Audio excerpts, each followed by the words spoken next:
कि एक तो आप अकेले गई थी हनीमून पे क्वीन में, इस बार दुकेले जाने के लिए पूरी तरीके से तैयार थे? हाय आलो। हाँ, इस बार जो है वो एक हस्बैंड वाइफ की स्टोरी है और ये मेरे दिल के बहुत करीब है क्योंकि लव स्टोरीज इतनी आती हैं हर साल, लेकिन कोई ये जो बहुत ही ट्रिकी जो ग्राउंड्स है उसमें कोई नहीं जाता है, जो शादी के बाद हमेशा हैप्पी एंडिंग करके पिक्चर ख़त्म करके साइड हो जाते हैं, लेकिन उसके बाद क्या होता है and how and what it takes to fall in love all over again, और जो कि एक बड़ा ही अर्बन और जो कि एक बड़ा ही रिलेटेबल जो इशू है मैरिजेस करके, तो उस पे ये फिल्म है। बेहद खूबसूरत लव स्टोरी है। अगर एक वाइफ के नाते आपके पति का ज़्यादा ध्यान दोस्तों में रहे तो फिर पत्नी के नाते आप क्या करना चाहेंगे? बहुत ज़्यादा ध्यान वो लगाता है अपने दोस्तों में तो। अगर आप इस फिल्म की बात कहें तो it is other way around. Manu को हमेशा लगता है कि तनु का ध्यान दुनिया में हर उस चीज़ में है जो मनु से रिलेटेड नहीं है, तो ये थोड़ा सा अलग यहाँ पे इशू है और आई थिंक फिल्म होती उसी इशू से शुरू है जो कि आपने देखा। इनको प्रॉब्लम है, इनका वेट गेन हो गया है, इनके बाल पुराने हेयर स्टाइल है, ये है वो है, तो काफ़ी नैग करती हैं, काफ़ी नैगिंग वाइफ हैं। तो आप मनोज जी से जानना चाहेंगे कि उनका क्या कहना है इस बारे में। मनोज जी बताएं। हाँ, क्या है कि प्यार एक बात होती है, शादी की प्रैक्टिकलिटी, और फिर शादी के बारे में जो फैंटेसी होता है वो उसके बीच में जो एक रात होती है सुहाग रात, उसके बाद सब कुछ बदल जाता है। और ऐसे ही हुआ इसके साथ भी। All the dreams and the promises of marriage, as all you married people know, it changes dramatically.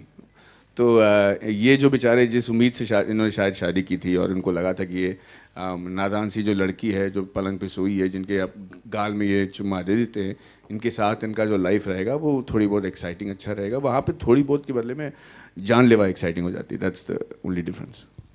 हाय माधवन। हाँ जी। दिस इज उर्वी योर हाँ, hi Urvi, how are you? Hi. In the first part we saw that she has a tattoo made of her ex-lover. So how does it feel when your wife has a tattoo of an ex-lover? It feels like the bedroom is crowded. So would you ever accept anybody if hypothetically if there is a situation that your partner has a tattoo of an ex-lover, do you think that they should accept? Yes, of course. I think these are scars of earlier relationships.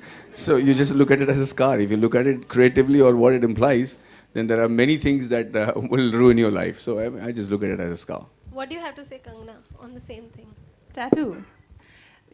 I mean, I have one. I don't like it anymore. So probably the other person also, if maybe.